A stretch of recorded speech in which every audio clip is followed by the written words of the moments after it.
인사드리겠습니다. 안녕하세요. 안녕하세요. 네, 제가 금요일에 백신을 좀 맞았는데 몸이 좀 안 좋습니다. 그래서 이게 겉보기는 멀쩡하죠? 네, 그게 문제입니다. 항상. 예, 안 좋아도 겉보기가 멀쩡해가지고 좀 엄살을 부리려고 해도 잘 안 되네요. 오늘 그 말씀의 제목이 있는데 한번 뭐라고 적혔습니까? 혹시 성경에서 이 구절이 나오는 어디에 나오는지 혹시 아시는 분 있으세요? 구약 성경에 보면 이 말씀이 나오는 책이 있습니다. 하나님의 시선이 머무는 곳. 굉장히 좀 시적인 표현이지 않습니까? 레위기에 나옵니다. 전혀 이렇게 좀 뭐랄까 레위기는 딱딱하고 좀 그럴 것 같은데 레위기에 이 말씀이 나와요. 레위기는 이제 제사장이들의 규례나 어떤 이제 그런 그 모세의 율법과 제사의 규례, 그다음에 제사장들의 규례 이런 것들을 다루고 있기 때문에 굉장히 딱딱하고 그럴 것 같지만 그 안에 하나님이 의도하고 보여주고자 하시는 여러 가지 아주 중요한 핵심들을 많이 이렇게 가르쳐주고 있는데 거기 보면 이제 성막에 관한 얘기들을 다루면서 하나님의 시선이 머물러 있는 곳이라고 하는 그런 표현을 쓰는 구절들이 나옵니다. 제가 이제 사실 이제 오늘 창세기 24장에 관한 말씀을 교제를 할 건데 창세기 24장은 우리가 익히 예전에 아마 들어본 것처럼 이제 아브라함이 늙은 종을 통해서 리브가를 얻으러 보내는 과정에 대한 내용들을 다루고 있는 내용이 창세기 24장입니다. 혹시 이제 교회 생활 좀 오래 하신 분들은 기억하실지 모르겠지만 창세기 24장에 나오는 내용을 통해서 이 결혼, 그러니까 모임 안에서의 결혼을 우리가 어떻게 하는 것이 합당하냐라고 하는 얘기들을 과거에 우리가 다루었던 적이 있습니다. 저도 그렇게 들었고 성령님이 인도하셔서 합당한 결혼에 이르게 하는 어떤 이러한 부분들의 근거를 이 창세기 24장의 말씀을 가지고 이렇게 다루었던 그런 적이 있었습니다. 요즘엔 잘 이렇게 다루지는 않으시는 것 같더라고요.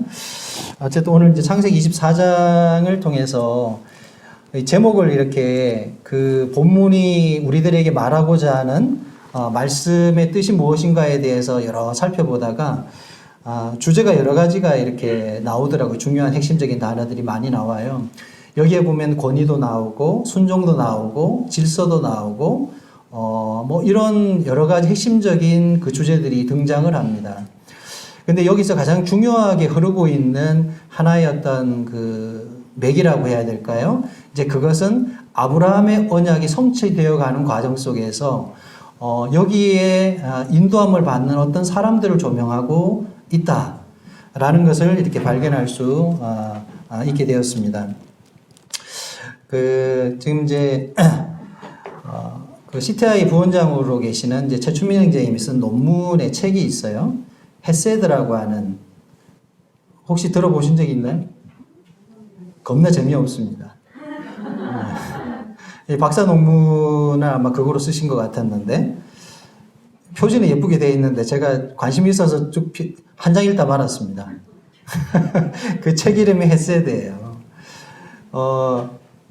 그 왜 논문을 그걸 썼냐 이렇게 물어보니까 구약에서 가장 많이, 그러니까 뭐 여호와, 뭐 하나님 이름에 관련된 거 외에 등장하는 단어들이 있어요. 히브리어 단어 중에서 가장 많이 중요하게 다루는 단어가 바로 헤세드입니다.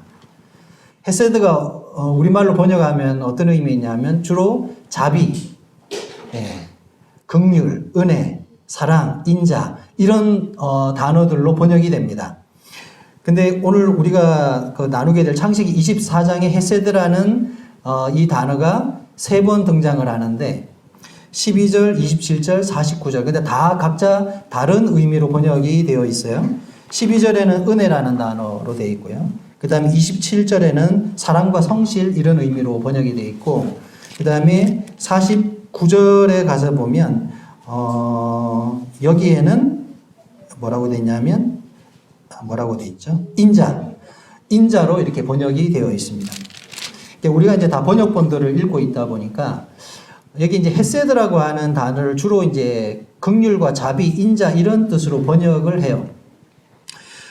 구약에서 흐르고 있는 하나님의 어떤 그런 그 주된 사상 이게 있는데 구약에서 가장 핵심적인 그 주류의 흐름이 무엇입니까? 구약의 핵심이 뭐죠? 메시아입니다. 메시아. 그죠? 구약에서 말하고자 하는 가장 주된 흐름은 바로 아브라함의 언약에도 흐르고 있고 에덴 언약에도 흐르고 있고 나중에 다윗의 언약에도 흐르고 있는 이 메시아에 관한 내용을 얘기하고 있습니다. 우리가 지난번에 그 막벨라 굴을 사는 과정에 대한 내용을 했었었죠. 그리고 아브라함이 이삭을 하나님 앞에 번제를 드리는 얘기들도 했었어요. 근데 아브라함이 이삭을 번제로 드리는 이와 같은 순종을 통해서 그가 얻은 축복은 무엇이었습니까? 바로 내 씨로 말미암아 천하 만민이 복을 얻을 것이라고 하는 아브라함의 언약을 재확인받는 내용이었습니다. 기억하시죠? 예. 그게 창세기 22장에 나오는 내용입니다. 자, 우리가 어떤 흐름을 이해한다는 것이 이제 굉장히 중요하다는 것을 우리가 이런 부분들을 통해서 발견할 수 있게 되는 거예요. 저도 이제 이렇게 그 성경을 이렇게 지금 요즘 이렇게 대하면서 느끼는 게 뭐냐면 과거에 우리가 어떤 주제식 설교에 대해서 많이 익숙해져 있다라는 것에 대해서 많이 생각해 보게 돼요. 뭐 새삼스레 갑자기 주제식 설교를 얘기하냐 이제 이렇게 얘기할지 모르겠는데 이 주제 설교와 이제 강해 설교를 간단하게 언급을 하면 저도 과거에 어떤 내가 전하고자 하는 내용이 있어요. 그렇죠? 예를 들어 오늘은 내가 순종이라는 단어에 대한 메시지를 전하고 싶어. 그러면 그 순종에 대한 어떤 본문을 찾게 되겠죠. 그렇죠? 그래서 성경 어느 부분을 찾아서 내가 이걸 가지고 순종에 대해서 가르치면 되겠다 해서 말씀을 전하는 거예요. 이제 이런 걸 보고 우리가 주제식 설교라고 합니다. 이해가 되시죠? 이제 강해식 설교라고 하는 것은 성경이 흘러가는 흐름 안에서 본문이 말하고자 하는 것을 드러내는 설교를 강해식 설교라고 얘기를 합니다. 그래서 이 장단점이 있는데, 근데 주제식 설교의 장단점이 있어요. 근데 장점보다는 단점이 많은 의도가 뭐냐면, 왜 우리 가끔 그럴 때 있지 않아요? 어떤 분이 이제 설교를 했어. 근데 꼭 나 들으라고 하는 것 같아. 뭐 그럴 때 있지 않아요? 왠지 뭔가 나를 들으라고 저 얘기하는 것 같아 라는 느낌을 받을 때가 강하게 있죠. 그 왜 그럴까요? 교회 안에서 뭔가 문제가 있어. 그러면 그 문제를 다루기 위해서 우리는 설교를 한단 말이죠.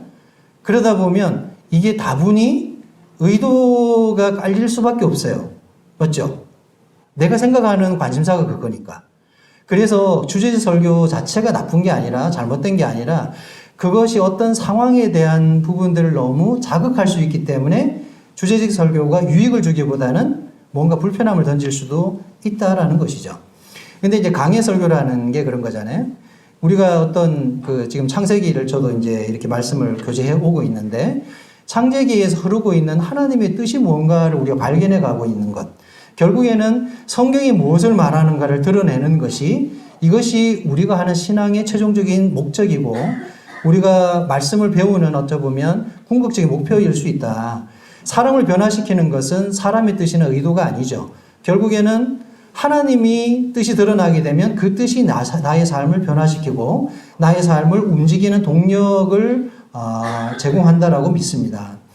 그렇기 때문에 서론이 좀 길어졌는데 자, 오늘 이제 하고자 하는 이 창세기 24장의 내용은 뭐 여기서 이제 교회 생활을 오래 안 하신 분들은 이 내용이 좀 생소하실 수도 있지만 우리가 교회 생활 좀 오래 하신 분들은 대충 아시는 내용으로 이해가 됩니다.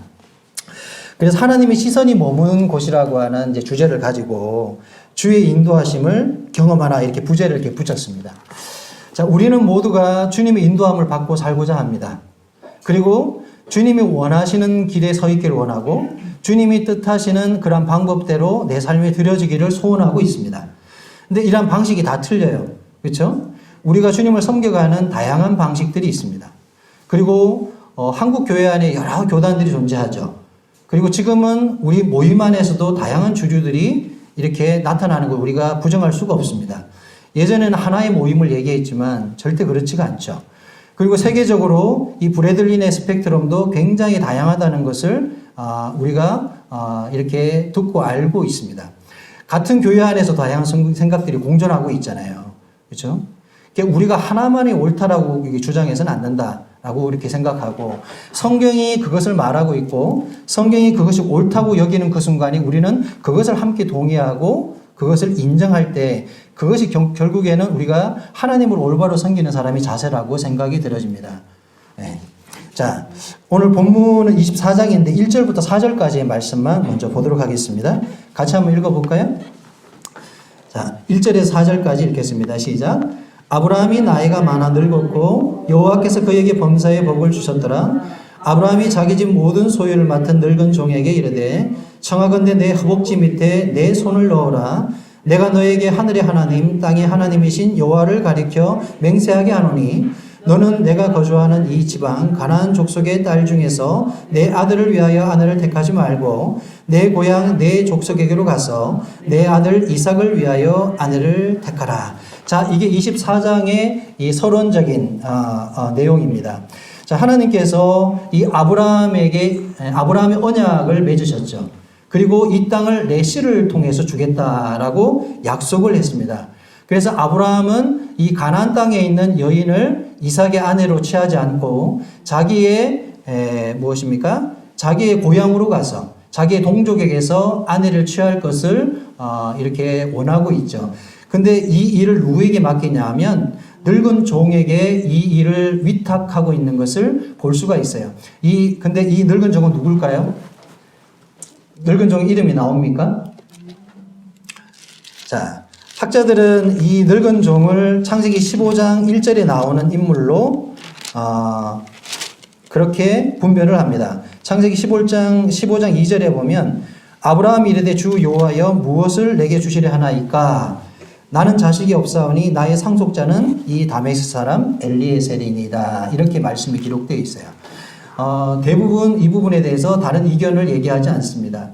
그래서 여기서 등장하고 있는 늙은 종은 바로 다메섹 사람 다메섹 사람 엘리에셀로 그렇게 분별이 되어집니다. 사실 이삭이 이 땅에 나지 않았다면 아브라함의 상속자가 누가 되었다고요? 엘리에셀이라는 인물이 이 아브라함의 상속자가 되었을 것입니다. 이것을 우리가 이제 그때 당시에 전문적인 얘기로 하면 수양 상속자라고 이렇게 표현을 해요. 그러니까 본인에게 씨가 없어요. 그러면 어떤 사람 입양처럼 들여서 그 사람을 수양자로 삼고 그에게 상속자의 권한을 부여하게 됩니다. 그때 이제 이 아브라함은 계속해서 이삭의 출생이 늦어지고 있었기 때문에 이러한 방법을 통해서 자신의 어떤 상속, 후대를 이어가기를 바라셨지만 하나님은 그 뜻을 받아들이지 않게 되죠. 그래서 계속해서 아브라함은 이 자기의 아내 이삭을, 누굽니까? 사라를 통해서 내 씨를 주겠다라고 분명히 약속하고 있습니다. 자, 오늘 등장하게 되는 가장 중요한 인물들은 24장에는 크게 아브라함과 그 다음에 늙은 종 엘리에셀과 라반과 리브가가 등장하고 있습니다. 여기에서 주인공은 누굴까요? 제가 표시해놨잖아요. 노랗게 안 보입니까? 네, 노랗게 해놓은 게 주인공입니다. 오늘의 주인공은 엘리에셀입니다. 아브라함도 아니고 리브가도 아니죠. 24장의 핵심적인 인물은 바로 엘리에셀입니다. 자, 우리가 이제 족장 세대를 얘기하면 1대 족장이 누구입니까? 이스라엘 1대 족장이 아브라함입니다. 그리고 2대 족장이 누구죠? 이삭. 3대 족장이 야곱입니다. 그래서 구약에서 하나님을 일컬어 표현할 때 우리가 어떻게 표현합니까? 아브라함의 하나님, 이삭의 하나님, 야곱의 하나님 이렇게 표현하는 거예요. 그래서 이 3대 족장, 아브라함과 이삭과 야곱을 우리가 족장 세대의 3대 족장으로 이렇게 보고 있습니다. 그러면 주인공이 당연히 아브라함이 되어야 될 것이죠. 아니면 이삭이 되거나 이래야 되는데 여기에서 24장의 가장 핵심적인 주인공은 엘리에셀입니다. 근데 여기서 등장하는 인물들의 공통 분모가 있어요. 공통 분모는 무엇일까요? 이들에게 있어서 공통 분모. 당연히 하나님이겠죠. 그렇죠? 자, 성경의 경륜을 이끌어 가시는 분은 누구죠? 하나님이십니다. 하나님이 뜻을 정하시고 하나님께서 어떤 경륜을 이끌어가고 계십니다. 그리고 이 경륜 속에 각자의 사람들은 다양한 방식으로 하나님의 뜻을 성취하는 데 참여하고 있습니다. 그렇죠? 이 아브라함의 언약이 성취되기 위해서 여기에서 많은 일들이 벌어지게 되는데 거기에 함께 동참하는 인물들이 나옵니다. 자, 1대 족장이었던 아브라함과 2대 족장인 이삭으로 넘어가기 전에 중간에 24장을 굉장히 긴 장입니다. 24장이요. 24장을 장황하게 다루고 있어요.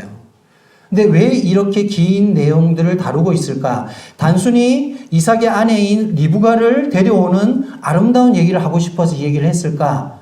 라는 것을 우리가 얘기하기에는 조금 설득력이 떨어지고요. 근데 24장을 가만히 이렇게 살펴서 읽어보시다 보면 여기에 뭐가 등장하냐 하면 하나님이 어떤 뜻을 가지고 아브라함의 언약을 이루실 것인가에 대한 강력한 어떤 그런 메시지가 나와요.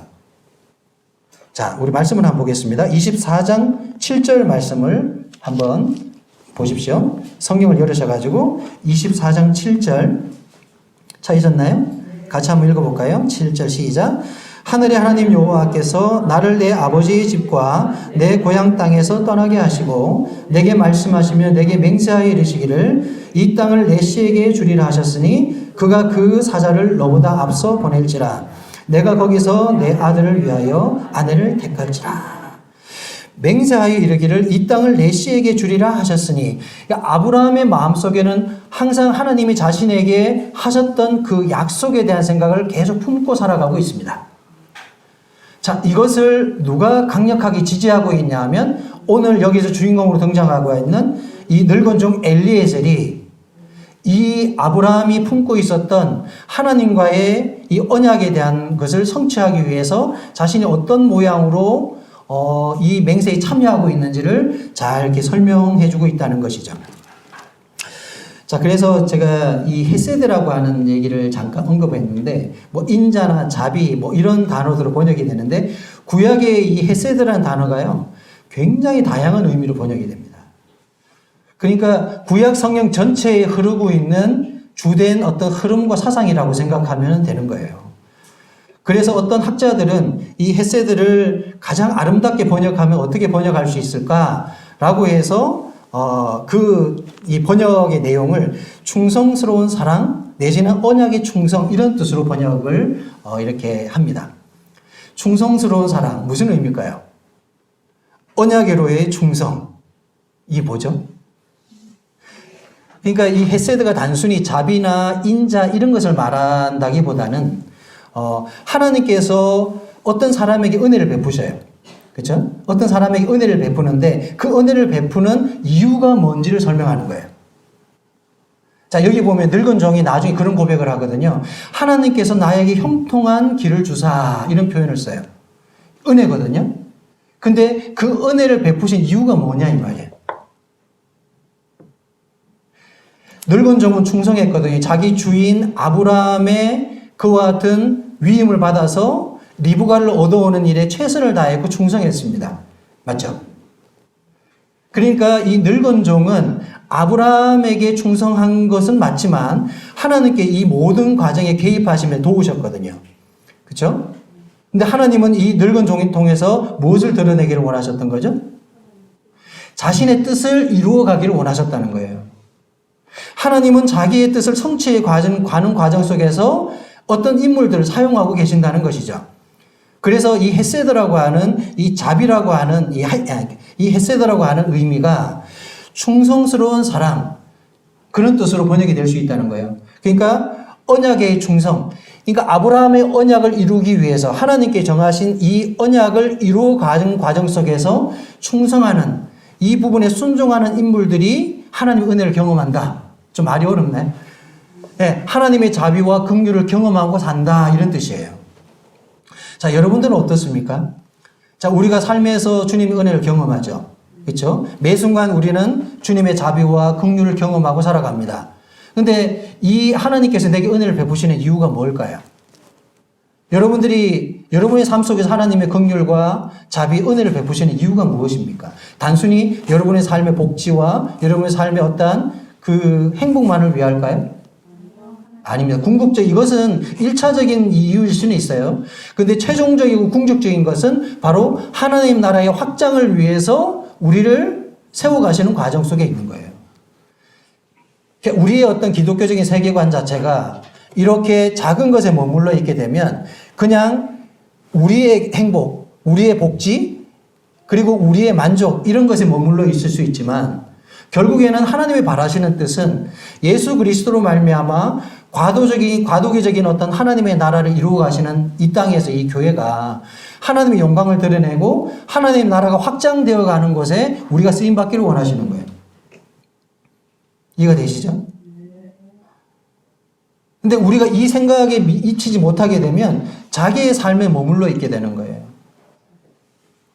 자, 우리는 어떤 식으로든 하나님 앞에 쓰임 받기를 바랍니다. 그리고 하나님 나라의 확장에 우리가 기여하기를 바라요. 그죠? 근데 모든 사람이 이런 생각이 지금 미치고 있는 건 아닙니다. 처음에는 내가 단순히 구원받는 것에부터 시작을 하죠. 그렇죠? 근데 우리가 구원을 받고 시간이 흘러가다 보면 과연 내가 하나님의 영광을 위해서 어떻게 살아갈 것인가에 대한 고민이 생기기 시작하고 결국엔 하나님의 나라의 확장을 위해서 나는 어떻게 기여할 것인가에 대한 고민을 하게 되어 있습니다. 이게 아주 자연스러운 과정이에요. 그러는 과정 속에서 우리는 하나님의 긍휼과 자비와 은혜를 구하게 됩니다. 아버지 하나님, 나를 통해서 아버지 하나님 영광이 드러나기를 원합니다.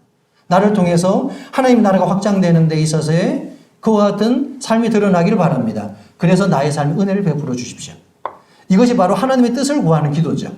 그렇죠? 야고보서에서 가르치고 있는 것처럼 자기의 정욕과 자기의 어떤 유익을 위해서 기도하는 기도가 아니라 아버지의 뜻을 가지고 구하는 기도의 합당한 기도의 내용이 바로 이런 것이라는 것입니다. 자, 이렇게 본문도 얘기하기 전에 서론이 길어서 자, 여기 등장하는 이 아브라함과 엘리에셀과 라반과 리브가라고 하는 이 모든 인물의 공통 분모가 바로 하나님이라고 하는 이 근저에 하나님의 뜻이 흐르고 있다라는 것을 지금 얘기하고 싶었습니다. 간단하게 24장을 요약해 설명하면 이렇습니다. 주인이 맹세를 요구하다. 주인이 누굽니까? 아브라함이 종에게 맹세를 요구했습니다. 여기에서 맹세는요, 그 당시 맹세의 뜻은 이런 것이라고 합니다. 자, 내 허벅지 밑에다가 손을 넣어라. 맹세해라. 이렇게 얘기하면 만약에 이 맹세가 이루어지지 않게 되면 나의 후손이 너에게 보복할 것이다. 뭐 이런 뜻이 있다 그래요. 예? 주석에 보니 그렇게 나오더라고요. 예.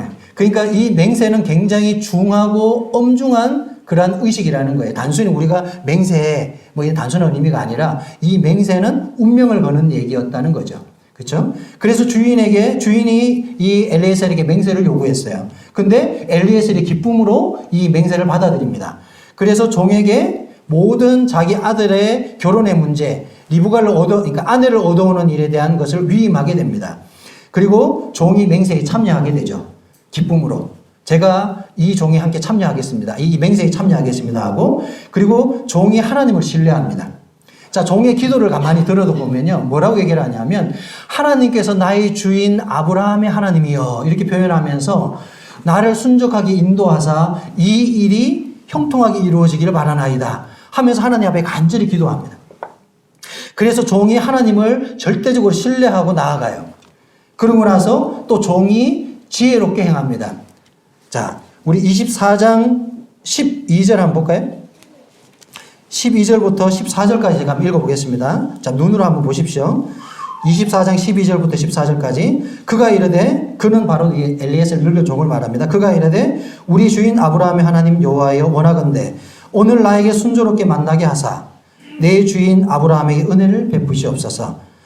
성중 사람의 딸들이 물길로 나오겠사오니 내가 우물 곁에 서 있다가 한 소년에게 이르기를 청하건대 너는 물동이를 기울여 나로 마시게 하라 하리니 그의 대답이 마시라 내가 당신의 낙타에게도 마시게 하리라 하면 그는 주께서 주의 종 이삭을 위하여 정하신 자라 이로 말미암아 주께서 내 주인에게 은혜 베푸심을 내가 알겠나이다. 이 얘기는 지금 늙은 종이 혼자 속으로 하는 기도예요.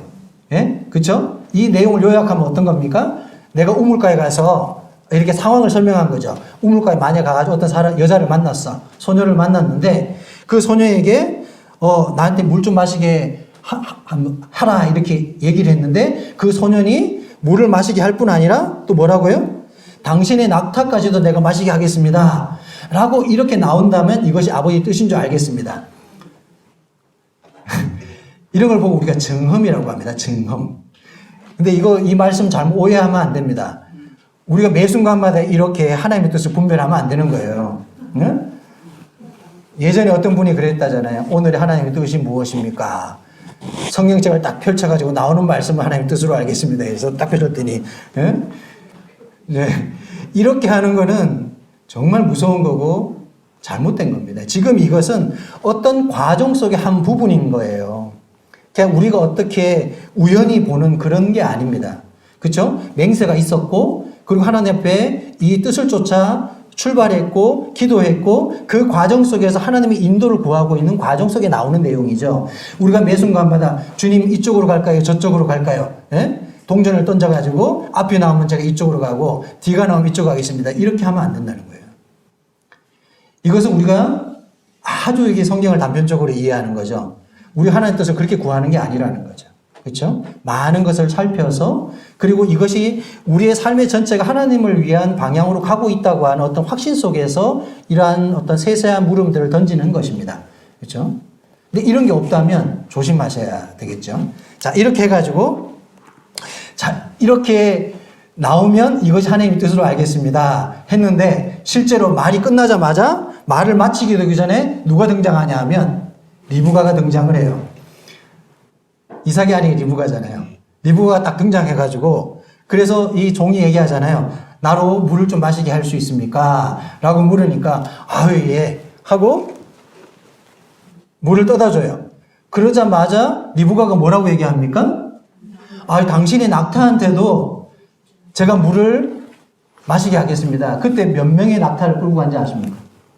10마리 낙타를 끌고 갔어요. 근데 10마리, 한 마리 낙타가 하루에 마실 수, 그러니까 한 번에 마실 수 있는 물의 양이 얼마일 것 같아요? 대체로 24리터 정도 먹는답니다. 근데 10마리면은 240리터를 먹이는 거예요. 그렇죠? 그리고 과거에는 뭐 자동 펌프가 있는 게 아니잖아요. 우물을 떠서 올리는 거예요. 그래서 어떤 학자는 얘기합니다. 리브가가 낙타에게 먹인 이 바가지의 개수가 100개라고 이렇게 얘기해요. 낙타한테 물 먹이려고 바가지를 넣었다 뺐다를 100번을 했다는 거예요. 쉬운 일일까요? 저 같으면 아예 말도 안 꺼낼 것 같아요. 이렇게 바가지로 물 한 번 주고 눈치 보고 낙타가 10마리는 아이고 예? 있을 수 없는 일인데 리브가가 평소에 가지고 있는 그의 태도나 성실성을 볼 수 있는 거죠. 그렇죠? 그래서 우리가 하나님 앞에 쓰임 받는 사람들의 모습이 어떤지를 잘 살펴볼 수가 있어요. 자, 우리 21절 한번 보십시오. 21절, 24장 21절을 보시면 같이 한번 읽을까요? 시작. 그 사람이 그를 묵묵히 주목하여 여호와께서 과연 평탄한 길을 주신 여부를 알고자 하더니 자, 이렇게 리브가가 제가 낙타한테 물을 떠다가 먹이겠습니다. 라고 하는 그 아까 지금 100번 정도 된다고 그랬잖아요. 시간이 꽤 걸릴 거 아닙니까? 그러면서 늙은 종이 뭐 했냐 하면 가만히 앉아서 리브가를 쳐다보고 있었어요. 묵묵히 주목하여 리브가의 행동을 가만히 살펴보고 있는 거예요. 자, 이것이 과연 하나님의 뜻이 맞는 건가? 자, 이것을 알고자 해서 묵묵히 살폈습니다. 근데 아무리 봐도 무엇입니까? 이것은 하나님으로부터 온 것이 분명하다고 하는 확신을 가질 수 있게 되었다는 거죠. 그렇죠? 그러고 나서 이 대가로 늙은 종이 이 뭐죠? 여기 보면 뭐 금코걸이 하나, 근 손목걸이 한 쌍 뭐 이런 걸 줘요. 예? 이게 그들의 문화입니다. 이거는요. 이게 뭐 금고리 하라고 주는 게 좋은 게 아니라 이 문화인데 그렇게 하고 나서 당신의 족보가 뭡니까? 당신은 어디 집의 딸입니까? 물으니까 바로 뭐라 그래요?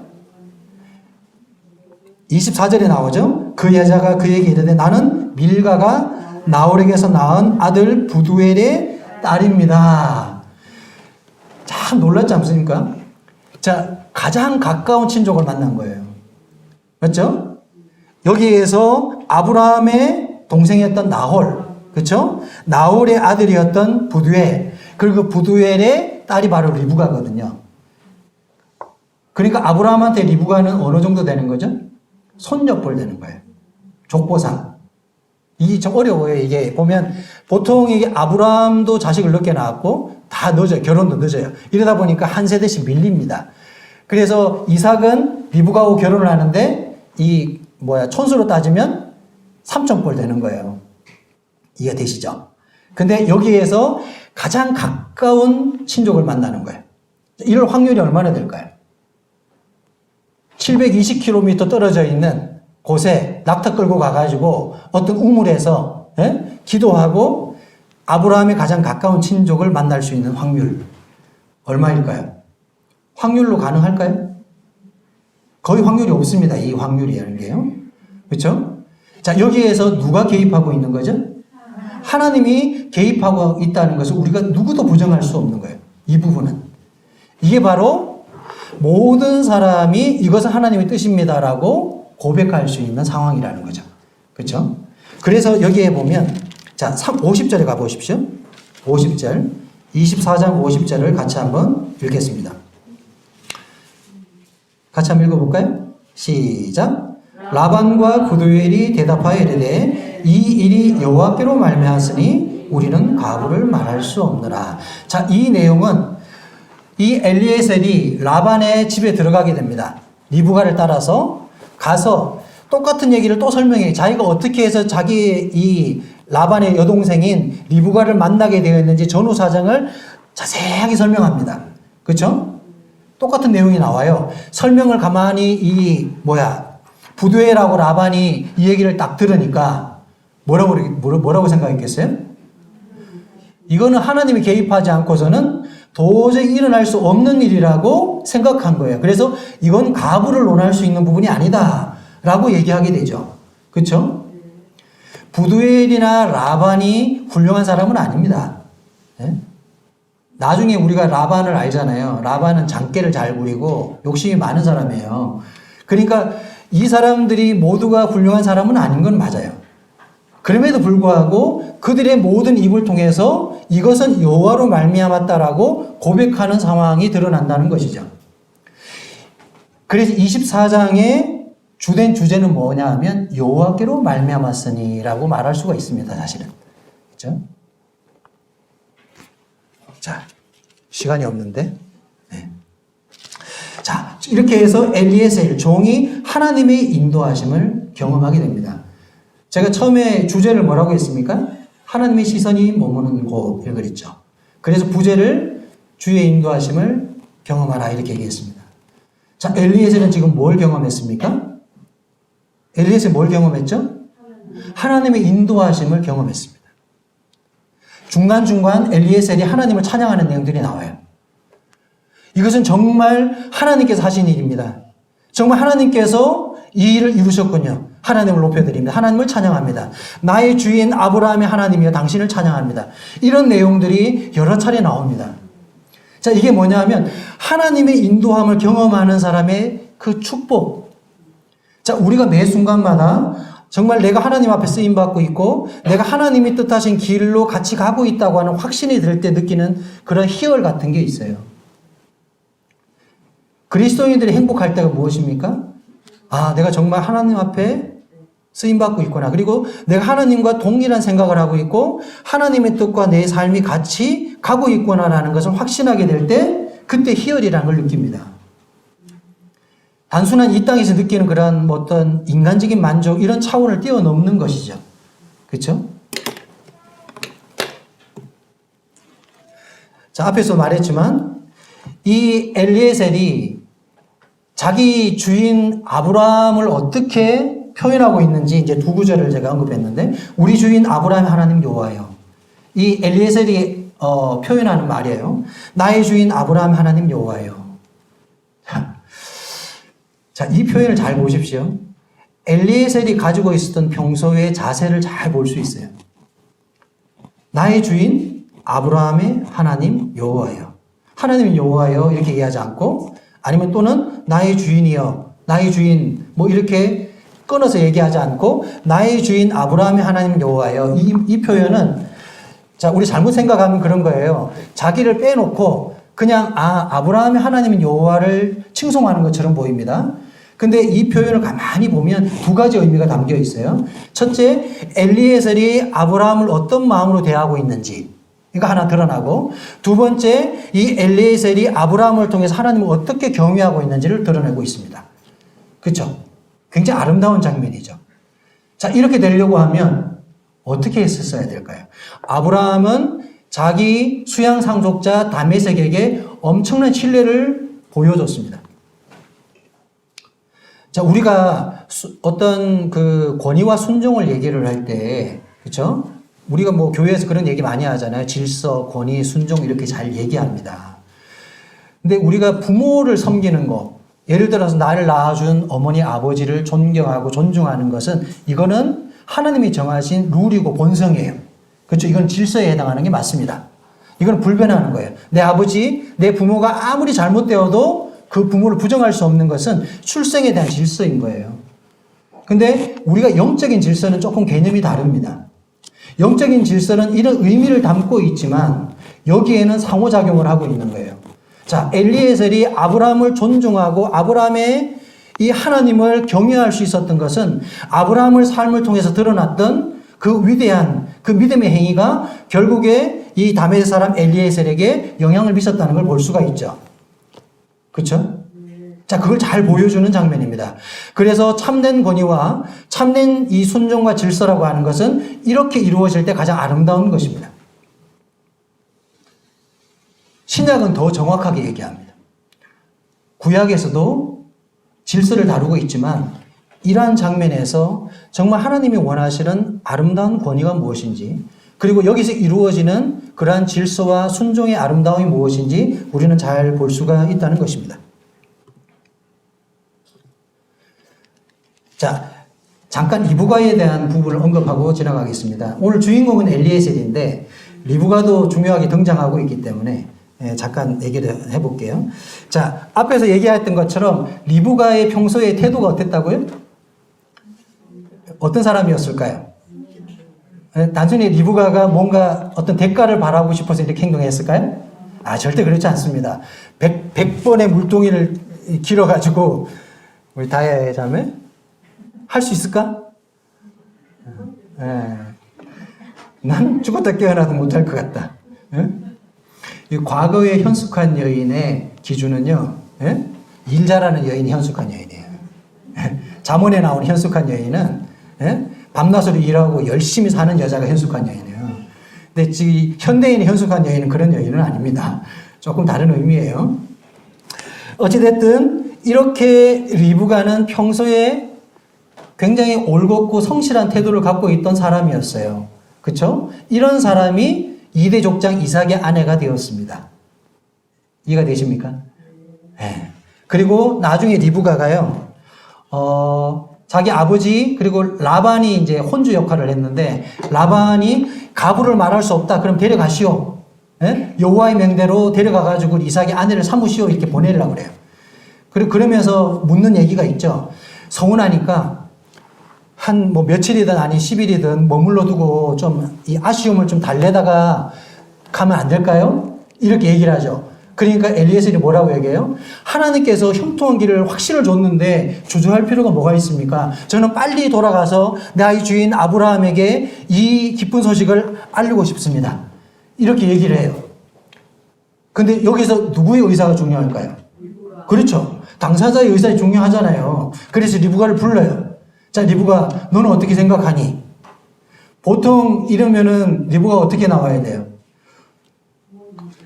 우리가 여기에서 용천에서 포항 시집 가는 게 아닙니다. 그렇죠? 720km 걸어가야 돼요. 지금으로 말하면 여기에서 뭐 어디쯤 간다고 생각해야 될까요? 제가 전에 이제 파라과이 갔다 온 적이 있는데 한 2박 3일 비행기 타고 가보십시오. 죽을 것 같아요. 정말 끝도 없는 곳을 걸어가는 거예요. 돌아오지도 못할 곳을 간다고 생각하면 돼요. 근데 리브가 뭐라고 얘기를 합니까? 따라가겠습니다. 이렇게 나와요.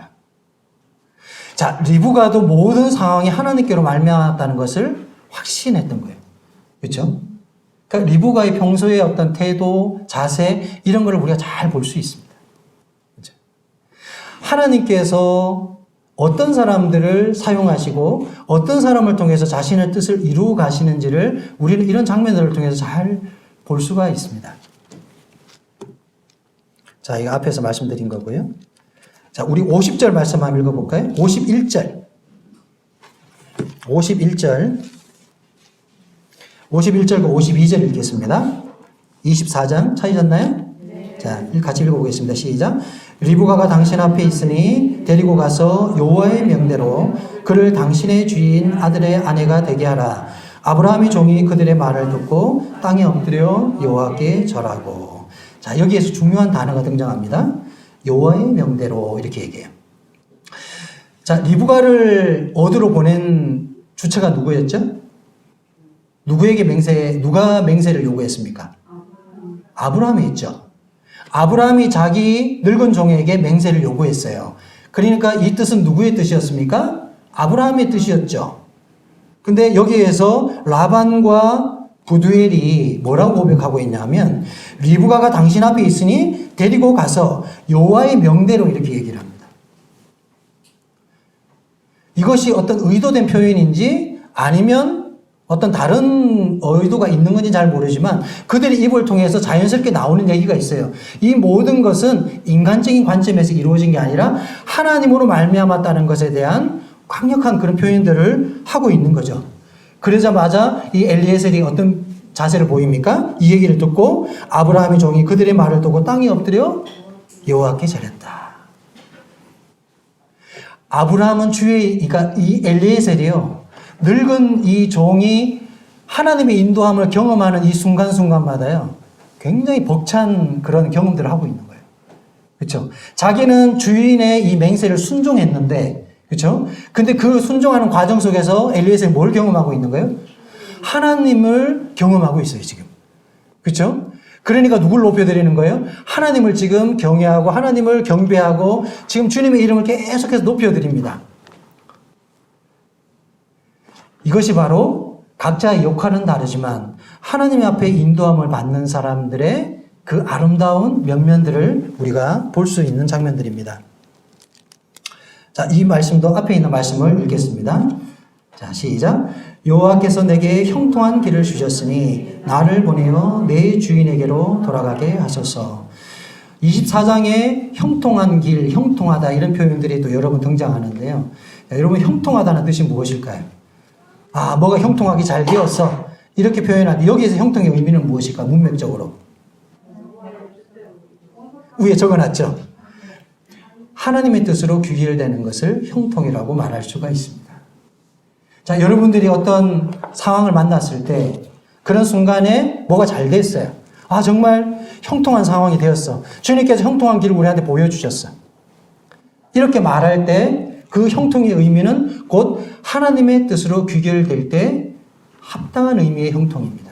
내 사업이 잘 되고 뭐 결혼이 잘 되고 이런 의미가 형통이 아니에요. 세상에서 축복, 뭔가 잘 되는 것이 형통이 아니라는 것이죠. 성경에서 말하는 형통이라는 것은 결국에 내 삶을 통해서 하나님의 뜻과 의중이 드러나는 걸 경험하면 그걸 형통이라고 말하는 거예요. 우리는 삶에 고난이 있고 우리의 삶에 많은 문제들이 발생할 수 있어요. 그렇죠?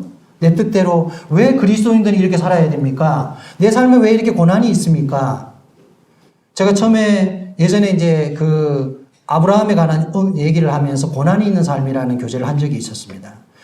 아브라함이 가나안 땅에 처음 들어가서 그가 경험한 건 무엇입니까? 고난이었어요. 하나님께서 그에게 고난을 던졌습니다. 자, 우리는 이런 생각으로 주님을 바라봐야 합니다. 자, 우리가 형통한 삶을 산다. 이렇게 얘기를 할 때 뭐가 잘 되는 게 형통이야? 이렇게만 생각하면 안 된다는 거죠. 물론 내 삶의 영육간의 복을 경험하는 것은 그것이 하나님의 뜻이라면 형통이 맞겠죠. 하지만 넓은 의미에서 형통이라는 것은 그 가운데 주님의 뜻이 드러나야 됩니다. 내가 때로는 아플 수도 있고 내가 때로는 행복할 수도 있고 때로는 힘들 수도 있어요. 근데 그 가운데 하나님의 뜻이 성취되는 걸 우리가 발견한다면 정음이 있어야 됩니다. 어떤 것이 드러난다면 그 과정 속에 되어지는 모든 것들을 우리가 형통이라고 말할 수 있을 것입니다. 여러분의 삶을 한번 돌아보시고 지금 나의 삶을 돌아보고 지금 내가 처해 있는 입장과 여러 상황들을 돌아봤을 때 과연 나는 형통한 삶을 살고 있는가? 하나님의 시선이 머물러 있는 그곳에 내가 함께하고 있는가에 대한 그런 물음. 이것이 우리가 신앙생활하는 이유이고 동기여야 한다는 것이죠. 하나님의 시선이 머무는 곳에 우리가 거기도 함께 있어야 합니다. 여러분 생각해 보십시오. 하나님은 편재하신 하나님입니다. 하나님은 무소부재하신 하나님입니다. 하나님은 어디나 계십니다. 하나님의 시선은 어디나 있을 수 있죠. 근데 여기서 말하는 것은 하나님의 뜻이 머물러 있는 그 장소를 말하는 거예요. 하나님의 성막을 지으시고 성막 가운데 자신의 시선을 두셨습니다. 왜? 거기에 하나님의 모든 의중과 뜻을 거기에 두셨기 때문에 그래요. 자, 우리의 삶, 우리의 형통한 삶 가운데 하나님의 시선이 머물러 있습니다.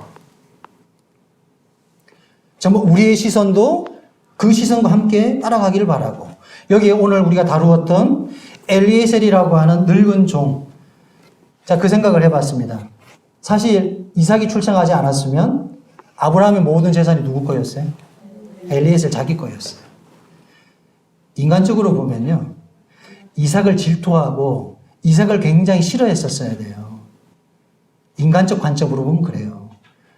근데 엘리에셀이 절대 그렇게 하지 않았어요. 마지막까지 아브라함의 하나님을 존중하고 아브라함을 존중했습니다. 그리고 자신의 위치에서 자신의 역할에 충실했었습니다. 그리고 최종적으로 그는 뭘 경험했습니까? 하나님의 인도하심을 어찌 보면 가장 진하게 경험한 외적 인물입니다. 성경에 등장하는 주된 인물 외에 이렇게 강력하게 하나님 인도하심을 분명히 발견하고 드러난 사람이 과연 얼마나 있을까라고 생각해 보면 오늘 여기서 말하고 있는 이 엘리에셀이라고 하는 인물은 누구보다도 큰 경험을 한 사람이죠. 그렇죠? 그래서 오늘 말씀의 주제, 하나님의 시선이 머물러 있는 곳, 다시 말해서 형통한 삶을 경험하는 사람들의 그 삶이 무엇인가에 대한 얘기를 이렇게 하고 싶었습니다. 근데 오늘 주제가 조금 추상적이기도 하고요. 좀 막연하기도 합니다. 왜? 우리의 삶은 다 그런 것이니까 이렇게 생각할 수도 있어요. 근데 여러분의 마음속에 좀 큰 그림을 이렇게 그리시고 사시면 좋겠다. 저는 이제 요즘 그런 생각을 합니다. 참, 우리의 신앙이 좀 커지면 좋겠다. 한국의 브레들린도 좀 커졌으면 좋겠다. 그러니까 우리가 너무 지역 이기주의 내지는 우리라고 하는 그러한 그 속에 갇혀서 우리 생각이 뻗어나가지 못하게 되면 결국은 하나님이 원하시는 큰 그림에서의 그러한 경륜, 이런 것을 못 쫓아갈 수도 있는 거예요. 그러니까 우리는 과거에 뭔가를 받아들이고 수용하면 이것이 뭔가 개방화되고 뭔가 타락하는 것으로 생각을 했는데, 저도 그렇게 생각을 해가지고 이 배움의 문제나 이런 것에 있어서 조금 폐쇄적이고 굉장히 부정적인 사람이었습니다. 그거 배워서 뭐해? 예? 교만하면, 이게 지식은 교만하게 한다 그랬는데. 이런 게 굉장히 강했었어요. 근데 이런 생각이 비껴지고 나서 지금은, 정말 내 생각이 열려야 되는 거구나. 내가 변하지 않는데 우리가 변할 수가 없고, 우리가 변하지 않는데 모두가 변할 수가 없는 것이다. 의식의 변화입니다. 결국에는 하나님의 뜻을 담기 위해서 우리는 폭넓은 시각을 가져야 하고, 그리고 하나님께서 일하시는 방식은 너무나 다양하십니다.